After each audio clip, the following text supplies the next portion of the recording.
Hello दोस्तों, नमस्कार। आप सभी को मेरा यूट्यूब चैनल में स्वागत है। यदि आप किसी कंपनी में काम करना चाहते हैं या करते हैं तो आप भी अपने जॉब सिक्योर के बारे में ज़रूर सोचते होंगे कि मैं भी कंपनी में परमानेंट हो जाऊं, या पर ऐसा सबके साथ नहीं होता है और कॉन्ट्रैक्टर के अंडर में ही वो काम करना पड़ता है।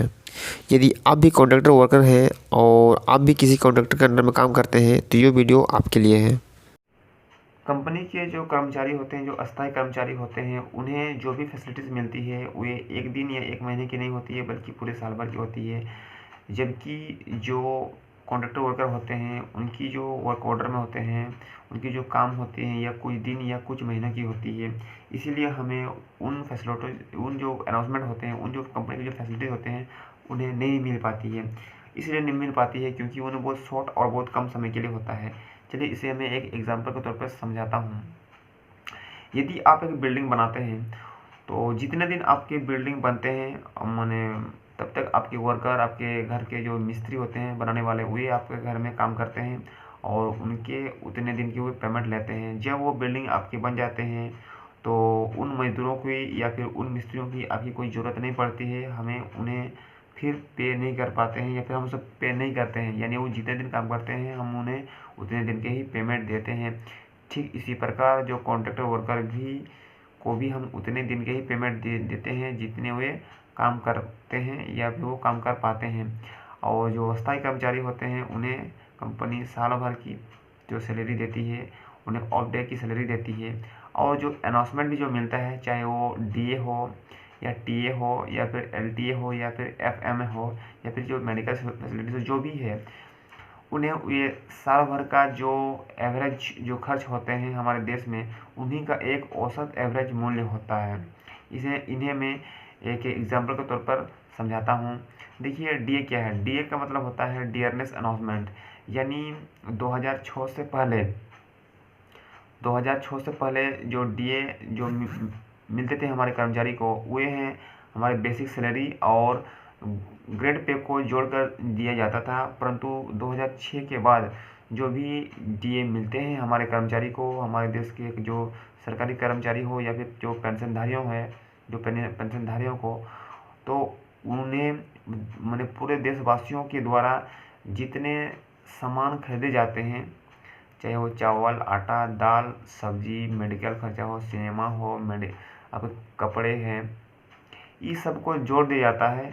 और साल भर में जितने खरीदारी होते हैं, साल भर यानी कि आप संडे मंडे ट्यूजडे में सालों भर 365 दिन, यानी उनमें जितने मैंने खर्चे होते हैं उनके एवरेज को जोड़ लिया जाता है। उन्हीं के मूल्य को हम बोलते हैं उन्हीं के मूल्य को हम बोलते हैं डीए। इसे हम और आपको शॉर्ट में मैंने समझाना चाहता हूँ। यदि 2018 में यदि एक सिनेमा टिकट का अगर दाम 100 रुपया था और 2020 में यदि उनका दाम 150 रुपया है, तो डीए इसमें देखते हैं कि उनमें 2018 में यदि सिनेमा टिकट का दाम अगर 100 रुपया था, 2020 में यदि उनका दाम 150 रुपया है, तो इनमें 50% मैंने जो 50 रुपया की वृद्धि हुई।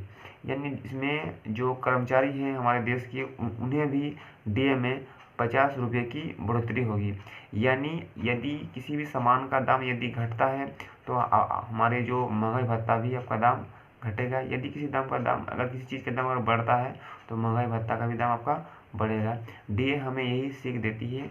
डीए की शुरुआत हमें विश्व जो द्वितीय विश्व युद्ध के समय से हमें दिया जा रहा है। जब हमारे देश के सैनिक अंग्रेज़ों को की तरफ से जब दूसरे देश के लड़ाई लड़ने के लिए जाते थे तो उन्हें जो अतिरिक्त वो लड़ाई कर काम करते थे उनके लिए उन्हें अतिरिक्त पैसे दिए जाते थे।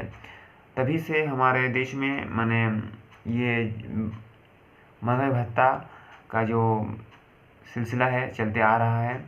और भारत में जो सबसे पहले महंगाई भत्ता यानी कि डीए की शुरुआत 1972 ईस्वी में मुंबई के कपड़े उद्योगों से शुरू हुई है। आपको हम ये भी जानकारी दे दें, जो हमारे जो महंगाई भत्ता होते हैं वो हमारे भारत, पाकिस्तान और बांग्लादेश 3 ही देशों में दिया जाता है। बाकी देशों में इसकी जो मूल्य है उन्हें नहीं दिया जाता है। महंगाई भत्ता अलग अलग क्षेत्रों में उनकी जो मूल्य है वो अलग अलग होती है। यदि कोई कर्मचारी शहरी क्षेत्र में काम करते हैं तो उसका जो डीए का जो मूल्य होगा वो कुछ अलग होगा, कुछ माने अधिक होगा। जो अर्ध शहरी क्षेत्र में रहते हैं उन्हें उनका जो डीए का वैल्यू कुछ अलग होगा। जो कर्मचारी गांव इलाकों में बसते हैं या फिर नौकरी करते हैं उनका भी जो डीए का जो मूल्य होगा कुछ अलग होगा, यानी कि अलग अलग जगहों पर डीए का मूल्य अलग अलग होता है। डीए साल में 2 बार दिया जाता है, 1 जनवरी और 1 जुलाई में इनकी गणना होती है। इनमें एक सवाल आता है जो लगातार या फिर जो कॉन्ट्रैक्टर वर्कर हैं जो सालों साल काम करते हैं कंपनी में, उन्हें क्या फैसिलिटी मिलती है। तो मैं आपको बताना चाहता हूँ कि जो वर्कर या फिर जो कॉन्ट्रैक्टर वर्कर हैं जो काफ़ी समय से किसी कंपनी में कार्यरत हैं, यानी लंबे समय से काम कर रहे हैं, तो कॉन्ट्रैक्टर भी उनके हित के लिए कुछ फैसिलिटी दी जाती है। जैसे उन्हें मिनिमम वेज तो दी जाती है, साथ में उसे पीएफ की फैसिलिटी दी जाती है ताकि उन्हें बुढ़ापे के समय या फिर अपने काम जब जो छोड़ देते हैं या फिर किसी भी कारण वो अगर दूसरी कंपनी में जॉब करते हैं तो उनकी जो पीएफ की जो फैसिलिटी होती है उन्हें उन्हें मिलती है। उन्हें ईएसआई की फैसिलिटी मिलती है तथा ग्रेजुएटी की भी फैसिलिटीज़ उन्हें दी जाती है। यदि किसी कॉन्ट्रैक्टर के पास 100 से अधिक वर्कर हैं तो उन्हें कैंटीन की भी फैसिलिटी दी जानी चाहिए। और कुछ कुछ वर्कर देते भी, मैंने कुछ जो कॉन्ट्रैक्टर वर्कर हैं उन्हें देते भी हैं। उन्हें मैंने फर्स्ट एड बॉक्स की सुविधा भी दी जाती है। उन्हें टॉयलेट तथा पानी की भी सुविधा दी जानी चाहिए।